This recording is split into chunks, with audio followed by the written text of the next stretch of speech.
Hello friend, hi, this is your guide. Welcome to UPSC perseverance. आज हम यहाँ पे विजन एज का टेस्ट सीरीज डिस्कस करने वाले हैं 2021 के लिए। ये टेस्ट 2 है। ये आपके अपकमिंग यूपीएससी प्रीलिम्स जो नेक्स्ट ईयर है 10 से 7 जून को, उसके लिए हेल्पफुल होगा।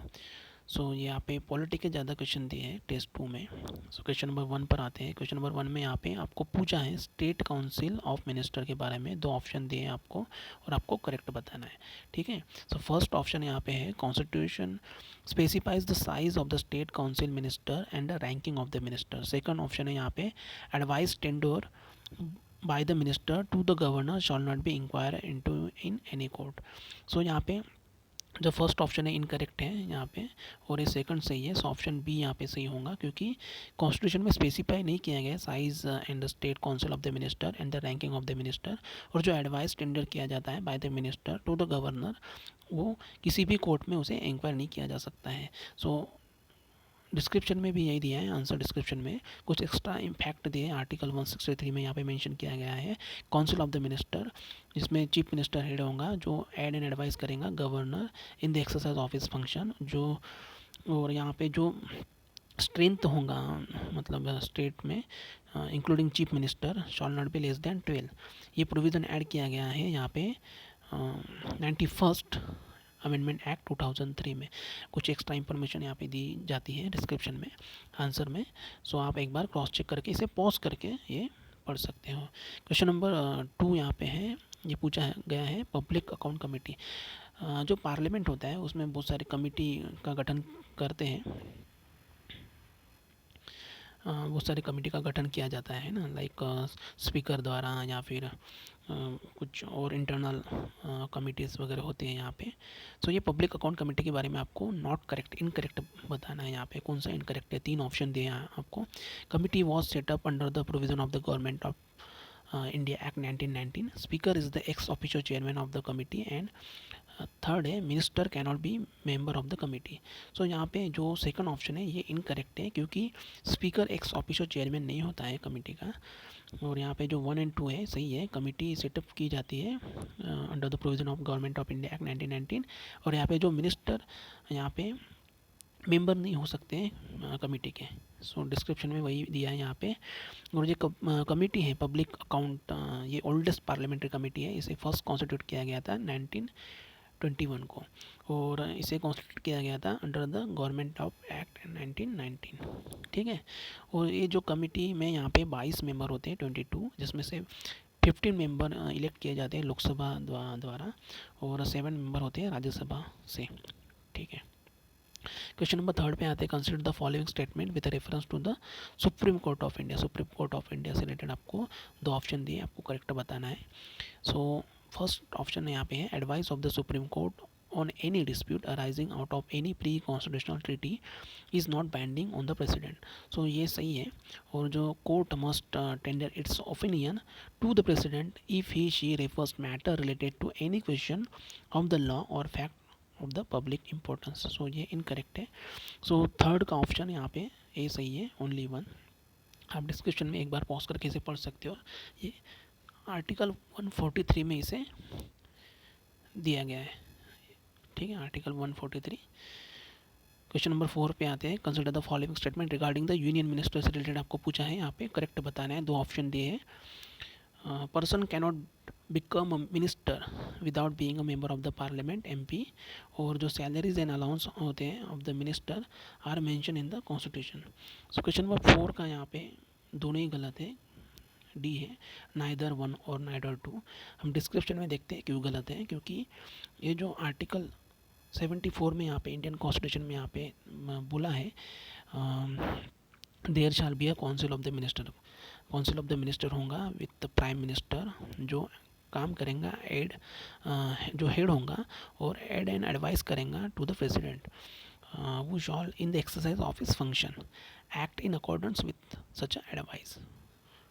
यहाँ पे लोकसभा एंड राज्यसभा जो मेंबर होते हैं of the parliament Lok Sabha and Rajya Sabha द्वारा अपॉइंट किए जाते हैं as a minister. So statement 1 इसलिए करेक्ट है क्योंकि जो मिनिस्टर होते हैं वो not a member of the parliament नहीं भी होते हैं, फिर भी वो ये बन सकते हैं मिनिस्टर। क्योंकि उनको मतलब विदिन 6 मंथ के अंदर अंदर किसी भी मतलब पार्लियामेंट का मेंबर बन सकते हो। 6 महीने के अंदर उनके मतलब बनना पड़ता है। उसके बाद में salaries and allowances of the minister ये डिटरमिन नहीं की जाती है पार्लियामेंट द्वारा, और ये मेंशन भी नहीं की गई है इन द कॉन्स्टिट्यूशन में। ठीक है, सो ये जो फर्स्ट ऑप्शन है, person can not become the minister, बन सकते हैं लेकिन उनको 6 महीने के अंदर यहाँ पे उनको इलेक्ट होकर आना पड़ता है। सो इसलिए दोनों स्टेटमेंट यहाँ पे गलत हो गए।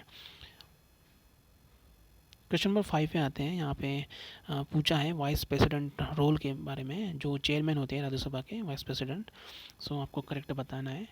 यहाँ पे जो 3 ऑप्शन दिए यहाँ पे, फर्स्ट है he is the final authority on the interpretation of the constitution and the rules of the procedure for all the house related matters. और यहाँ पे सेकंड है he is ruling constitute president precedents which are binding nature. He determines whether the Rajya Sabha members stand to be disqualified on the grounds of defection. So यहाँ पे तीनों option यहाँ पे सही है। ऑप्शन डी यहाँ पे सही है। ठीक है, 5th का आप एक बार पॉज करके इसे पढ़ सकते हो। क्वेश्चन नंबर 6 पर आते हैं। Speaker of the Lok Sabha derives his power and duties from। सो यहाँ पे करेक्ट बताना है आपको। स्पीकर जो होता है लोकसभा का, उसके पावर्स मतलब एंड ड्यूटीज़ किससे मतलब ये होते हैं। सो ये कॉन्स्टिट्यूशन ऑफ इंडिया ऑप्शन यहाँ पे फर्स्ट है। सेकंड है rules of the procedure and conduct of business of the Lok Sabha, and third है पार्लियामेंट्री कन्वेंशन। सो इसका मतलब तीनों ऑप्शन यहाँ पे सही है। ये तीनों चीज़ों से मतलब जो पावर्स होते हैं स्पीकर के एंड ड्यूटीज़ जो होती है ये डिराइव की जाती है। Constitution of India, rules of procedure, conduct of the business of Lok Sabha and parliamentary convention. So D सही है 6 का। ठीक है, 7 पर आते हैं। Consider the following statement with the reference to the pesticides in India. So pesticides in India are regulated under the Insecticides Act 1962। ये सही है। और जो सेकंड है use of the pesticide is ban by the minister of the chemical and fertilisers, ये incorrect है। Pesticide in India can not be advertise and promoted. So ऐसे जो एक्सट्रीम क्वेश्चन होते हैं, एक्सट्रीम ऑप्शन जो होते हैं वो इनकरेक्ट ही होते हैं। जैसे आप मतलब ये कैन नॉट बी एडवर्टाइज मतलब आपको आपने देखा होगा टीवी पर बहुत सारी ऐड आती है पेस्टिसाइड्स की वगैरह, ये बैन नहीं की जाती है इसकी एडवर्टाइजमेंट। सो जैसे आप 3 को एलिमिनेट करते हैं, सो ये भी एलिमिनेट हो जाता है, ये भी एलिमिनेट। सो ऑप्शन ए बचता है ओनली 1। ठीक है, 7 का। सो ऐसे आपको एलिमिनेट करना है। डिस्क्रिप्शन में आप एक बार पॉज करके इसे पढ़ सकते हो। क्वेश्चन नंबर 8 पे आते हैं। Consider the following statement with reference to the consolidated sinking fund. Consolidated sinking fund के बारे में आपको पूछा है यहाँ पे। सो आपको बताना है, 2 ऑप्शन दिए। It is reserve fund created by the state with the RBI as the buffer for repayment of their liabilities। और सेकंड है this fund is maintain in the public account and is not to be use for any other purpose except for the redemption of loans. So 8 का यहाँ पे सी है, both 1 and 2 दोनों ही सही है यहाँ पे। ठीक है, क्वेश्चन नंबर 9 पर आते हैं। वोट ऑफ क्रेडिट से रिलेटेड आपको पूछा है, यहाँ पे करेक्ट बताना है। 2 ऑप्शन दिए हैं आपको। It is granted for meeting an unexpected demand upon the resource of India, and it is a extraordinary grant, and details of the demand are not ordinary in the budget। सो 9 का यहाँ पे both 1 and 2 यहाँ पे सही है। C option सही है। Vote of credit से रिलेटेड आपको क्वेश्चन पूछा है यहाँ पे। सो वोट ऑफ क्रेडिट क्या होता है? It is granted for meeting an unexpected demand upon the resources of the India. जो डिमांड होती है can not be stated with the details ordinary in the given budget. So दोनों statement यहाँ पे correct हैं। क्वेश्चन नंबर 10 पर आते हैं। Who among the following are the service voter which are eligible to cast their vote either through the postal ballot or through proxy voting. So अक्सर news में रहता है यहाँ पे। सो आपको करेक्ट बताना है। 3 ऑप्शन दिए यहाँ पे। नॉन रेसिडेंट ऑफ इंडिया ये इनकरेक्ट है, और जो member of the arm forces ये सही है। इंडियन डिप्लोमेट पोस्ट जो पोस्टेड होते हैं अब्रॉड में ये भी सही है। जो नॉन रेसिडेंट ऑफ इंडिया होते हैं उनको मतलब वो एलिजिबल नहीं होते हैं सर्विस वोटर की कैटेगरी में। ठीक है। सो 10th का बी है, 2 एंड 3 करेक्ट है। आप एक बार पॉज करके इसे पढ़ सकते हो, क्रॉस चेक कर सकते हो, क्योंकि मैंने जो इन्फॉर्मेशन बतानी थी आपको पहले ही बता दी। क्वेश्चन नंबर 11 पर आते हैं। With respect to the Lok अदालत, लोक अदालत से रिलेटेड आपको यहाँ पे करेक्ट बताना है। 3 ऑप्शन दिए हैं क्वेश्चन नंबर 11। सो यहाँ पे जो फर्स्ट ऑप्शन है, it has been given statutory status under the legal service authority act 1987। So ये करेक्ट है। और जो award of the Lok Adalat is not binding and it's appealable. So यहाँ पे नॉट बाइंडिंग नहीं होता है, ये बाइंडिंग होता है। सो इनकरेक्ट है ये। और यहाँ पे थर्ड है, there is a no restrict application procedural law like civil procedure code and the evidence of the act while assessing the claim by the Lok Adalat. सो ये भी सही है। सो ऑप्शन ये यहाँ पे सही है 11th का। ठीक है, 1 एंड 3 यहाँ पे सही है, सेकंड ऑप्शन यहाँ पे गलत है। ठीक है। क्वेश्चन नंबर 12 पर आते हैं। Consider the following statement with reference to the national migrant information system से रिलेटेड आपको पूछा है। सो यहाँ पे 3 ऑप्शन दिए, आपको करेक्ट बताना है। फर्स्ट यहाँ पे है, it a central online repository on migrant workers design to facilitate their seamless movement across the state. और यहाँ पे सेकंड ऑप्शन है, it is develop by the NITI Aayog. ये नीति आयोग द्वारा नहीं किया जाता है। जैसे स्टेटमेंट 2 यहाँ पे इनकरेक्ट है, नीति आयोग द्वारा नहीं किया जाता है। ठीक है। सो यहाँ पे जो थर्ड है, it can be use for the contact tracing and movement monitoring during the covid. Option 1 and 3 यहाँ पे 1 एंड 3 यहाँ पे सही है। ऑप्शन सी यहाँ पे सही है। ठीक है, क्वेश्चन नंबर 12 का। ये जो नेशनल माइग्रेंट इंफॉर्मेशन सिस्टम है, ये एक सेंट्रल ऑनलाइन रिपोजिटरी है ऑन माइग्रेंट वर्कर के लिए। ठीक है। और इसे मतलब नीति आयोग द्वारा नहीं, इसे डेवलप किया गया है national disaster management authority NDMA द्वारा। ठीक है, इसलिए ऑप्शन सेकंड इनकरेक्ट था। क्वेश्चन नंबर 3 पर आते हैं। Consider the following statement regarding the officer of the speaker in the Lok Sabha. Speaker of the Lok Sabha के बारे में यहाँ पे पूछा है, करेक्ट बताना है आपको। Date of the speaker, election of the speaker is fix by the pro tem speaker. So ये इनकरेक्ट है, प्रोटेम स्पीकर द्वारा नहीं किया जाता है।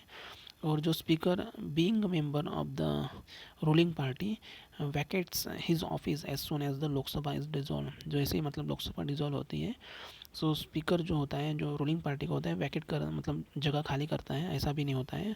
वो मतलब जब तक रहता है, जब तक नई लोकसभा मतलब मेंबर्स आते नहीं है पार्लियामेंट में। सो 13 का यहाँ पे डी है, नाइदर 1 नाइदर 2। ठीक है, 1 और 2 दोनों ही नहीं है, इनकरेक्ट है। सो आप इस पर मतलब पॉज करके यहाँ पे पढ़ सकते हो, डिस्क्रिप्शन में वही इंफॉर्मेशन दी है। क्वेश्चन नंबर 14 पर आते हैं। यहाँ पे to provide the independence to the judiciary the removal of the जजेस of the supreme court and high court is made extremely difficult by the constitution in the context of which of the following statement is are correct. आप यहाँ पे आपको correct बताना है। 3 option दिए आपको question number 14 में। सो फर्स्ट ऑप्शन है, chief justice of the high court can be removed only on the ground of proven misbehaviour और इनकेपेसिटी। सेकंड है यहाँ पे, motion containing the charges against the जजेस must be approved by the special majority in the houses of the parliament and no high court जजेस has been removed from the office so फार। सो यहाँ पे तीनों option यहाँ पे सही है। Option C यहाँ पे सही है, तीनों ऑप्शन यहाँ पे करेक्ट है क्वेश्चन नंबर 14 का। ठीक है, आप एक बार यहाँ पे डिस्क्रिप्शन को मतलब जो आंसर्स हैं यहाँ पे देख सकते हो, पॉज करके इसे डिटेल में पढ़ सकते हो। क्वेश्चन नंबर यहाँ पे 15 पर आते हैं हम। यहाँ पे consider the following statement regarding the division of the power of the taxation between the centre and the state. 2 option दिए, आपको करेक्ट बताना है। सो फर्स्ट ऑप्शन है यहाँ पे, the power of the taxation on the subjects enumerated in the concurrent list lies exclusively with the parliament. So ये incorrect है, ये पार्लियामेंट में भी एक्सक्लूसिवली मतलब होता है और स्टेट लेजिस्लेचर में भी इन्यूमरेट किया जाता है। और जो पावर होते हैं impose taxes on the subjects not enumerated in any list is vested with the state legislature। तो ये भी इनकरेक्ट है, की जाती है। ठीक है, क्वेश्चन नंबर 15 का मतलब यहाँ पे डी है, नाइदर 1 और नाइदर 2। क्वेश्चन नंबर 16 पर आते हैं, एथनिक ग्रुप्स और यहाँ पे कंट्री के बारे में पूछा है। ये अक्सर ऐसे क्वेश्चन पूछे जाते हैं यूपीएससी में, प्रीलिम्स में, और ये न्यूज़ में रहते हैं अक्सर। उइगुर मतलब ये चाइना से रिलेटेड, हाँ ये सही है। जो ओरोमो है ये इराक से नहीं है, ये इनकरेक्ट है। कुर्द्स ये इथियोपिया से नहीं है, ये भी इनकरेक्ट है। ऑप्शन ए यहाँ पे सही है, करेक्टली मैच पूछा है आपको। सो देखते हैं हम यहाँ पे, उइगुर्स चाइना ये अक्सर न्यूज़ में रहता है, ये सभी को पता होगा। बट ओरोमो ये largest ethno sorry for the pronunciation, ethno linguistic group of Ethiopia का है, इथियोपिया का, ठीक है। और यहाँ पे जो खुर्स होते हैं ये जो Turkey, Iraq, Syria, Iran, middle east में जो है, आर्मेनिया वगैरह, उसमें ये पाए जाते हैं खुर्स। क्वेश्चन नंबर 17 पर आते हैं, power to the appointment delimitations commission जो होता है, delimitations commission for the delimitations of the constituency is conferred on, ये ऑप्शन सी यहाँ पे सही है, 17 का, ठीक है। और यहाँ पे जो लिमिटेशन कमीशन है ये अपॉइंट किया जाता है by the president of the India और under the provision of the delimitation act 2002। So ये ध्यान में रखना। क्वेश्चन नंबर 18 पर आते हैं, consider the following statement with regard to the election of the president. आपको करेक्ट बताना है, 3 ऑप्शन दिए। Voting in the election of the president is done by the open ballot, नहीं ओपन बैलेट से नहीं होता है, ये सीक्रेट बैलेट से होता है। जो election of the president is held according to the principle of first past and the post system से, ये भी नहीं होता है, ये होता है लाइक आगे देखेंगे हम डिस्क्रिप्शन में। और जो provision of the NOTA are not applicable in the presidential election, हाँ ये सही है, थर्ड यहाँ पे सही है, ओनली बी यहाँ पे सही है 18 का। सो यहाँ पे हम देखते हैं कि मतलब जो आर्टिकल 55 के सब सेक्शन 3 में दिया है constitution of India, the election of the president shall be in accordance with the system of proportional representation, है ना। प्रोपोर्शनल रिप्रेजेंटेशन होता है जिसका मतलब होता है bye means of the single transferable vote, ना कि फर्स्ट पोस्ट बाय पोस्ट से होता है। ये सिंगल ट्रांसफरेबल वोट किया जाता है और जो वोटिंग होता है at such election shall be secret ballot, है ना। इसलिए 1 और 2 यहाँ पे इनकरेक्ट है, नोटा यहाँ पे अप्लीकेबल नहीं होता है इलेक्शन ऑफ द प्रेसिडेंट के चुनाव में। क्वेश्चन नंबर 19 पर आते हैं, यहाँ पे आपको पूछा है, Indian constitution has not adopted the system of the proportional representation for the election of the member of the Lok Sabha and the legislative assemblies because, यहाँ पे 3 ऑप्शन दिए, आपको करेक्ट बताना है। Difficulties for the voter to understand the complexities of the system and जो multiple party in India will be lead to instability in the government, और ये decrease करता है significance of the party system. 19th का यहाँ पे सी सही है, ऑप्शन 1 और 2 सही है यहाँ पे, थर्ड यहाँ पे गलत है, डिक्रीज़ नहीं करता है significance of the party system, ठीक है। ये इंक्रीज़ करता है significance of the party system and decrease that of the voter. So 19 का सी है। क्वेश्चन नंबर 20 पर आते हैं, यहाँ पे आपको पूछा है, which of the above power is conferred on the supreme court is not available to the high court. So यहाँ पे पावर, फर्स्ट ऑप्शन है power to give advice to the president, so ये अवेलेबल नहीं है।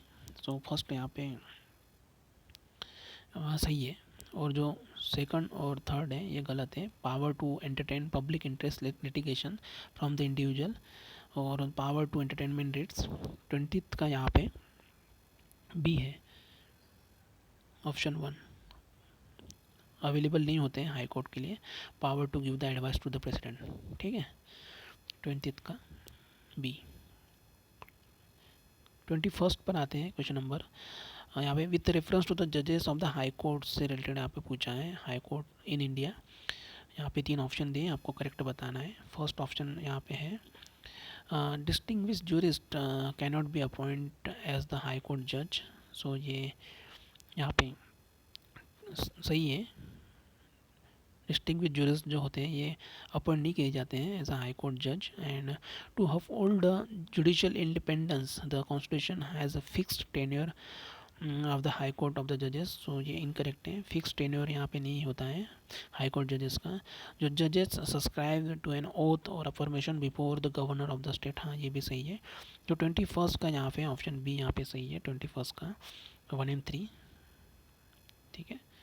आप description में एक बार pause करके इसे पढ़ सकते हो, क्या क्या मतलब इसे मतलब क्राइटेरिया होता है अपॉइंटमेंट का। सिटीजन होना चाहिए और यहाँ पे इनको 10 ईयर्स का एक्सपीरियंस होना चाहिए territory of the India.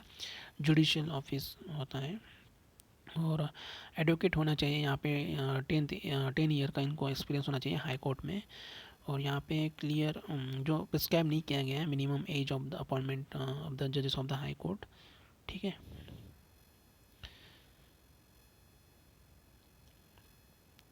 Question number 22 पर आते हैं हम यहाँ पे।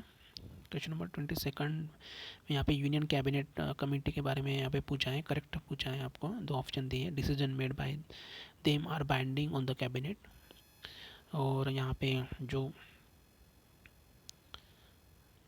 मेंबर होते हैं are drawn only from the cabinet minister. So ये दोनों ही मतलब इनकरेक्ट हैं। ऑप्शन क्वेश्चन नंबर 22 का ऑप्शन डी है, नाइदर वन और नाइदर टू। डिस्क्रिप्शन में हम देखते हैं एक बार, जो रूल्स ऑफ द बिजनेस जो प्रोवाइड किया जाता है for the establishment of the cabinet committee, दो टाइप होते हैं, standing and ad hoc.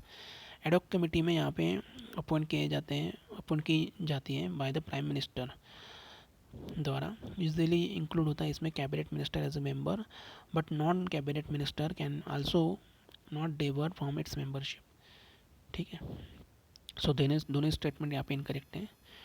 Question number 23 पर आते हैं, विच of the following features make election in India free and fair. Correct बताना है आपको। सो इसमें तीनों ही स्टेटमेंट यहाँ पे सही है। यूनिवर्सल एडल्ट फ्रेंचाइज होता है, independent of the election commission and use of the VVPAT in the voting system. So ये फीचर्स हैं to make election in India free and fair. Option D यहाँ पे सही है। क्वेश्चन नंबर 24 पर आते हैं, होप आपको विजिबल होगा। Which of the following statement is are correct with reference to the reservation of the seats in the panchayat as provided under the constitution. तीन ऑप्शन दिए हैं, आपको करेक्ट बताना है यहाँ पे 24 का। So seats of the SC and ST are to be reserved in every panchayat in the proportion of their population of the total population in the panchayat area. And second है, on of the seat reserved for the SC and the ST not less than 1/3 of the member of the state are to be reserved for the women belonging to the respective category. Third यहाँ पे है, legislature of the state can make any provision for the reservation of the seat in any panchayat in favour of the backward classes. So तीनों option सही है। Option D यहाँ पे सही है 24 का। आप डिस्क्रिप्शन में एक बार पॉज करके इसे पढ़ सकते हो। आर्टिकल 243D में दिया है यहाँ पे पंचायत के बारे में, जो रिजर्वेशन ऑफ द सीट्स होते हैं पंचायत में। ठीक है, होप आपने पढ़ लिया होगा पॉज करके इसे। क्वेश्चन नंबर 25 पे आते हैं, ये लास्ट क्वेश्चन है इस पार्ट का। पार्ट 1 है, इसके बाद पार्ट 2 वगैरह आएगा, पार्ट 2 पार्ट 3। क्योंकि एक वीडियो में इसे पूरा जो 100 क्वेश्चन होते हैं कवर करना इम्पॉसिबल है। सो हम 4 पार्ट लाएंगे 25 क्वेश्चन के। सो 25 क्वेश्चन आते हैं। यहाँ पे पूछा है आपको, जो ऊपर पैराग्राफ दिया है उसमें से आपको ये किससे मतलब कमीशन या कमिटी है रेफ़र की गई है। Committee and commission are form to examine thoroughly the various issues in the center-state relation. It recommended the establishment of the interstate council under the article 263 of the constitution for the first time. So ये first administrative reforms of the commission द्वारा refer की गई थी। So option C यहाँ पे सही है। ठीक है, सो ये थे 25 क्वेश्चन टेस्ट 2 के। अगर आपने मेरे चैनल को सब्सक्राइब नहीं किया होगा तो आप मेरे चैनल को सब्सक्राइब कर सकते हो, लाइक कमेंट एंड शेयर कर सकते हो। सो नेक्स्ट पार्ट में हम 26 से स्टार्ट करेंगे हमारे नेक्स्ट पार्ट में। ठीक है, so thank you so much.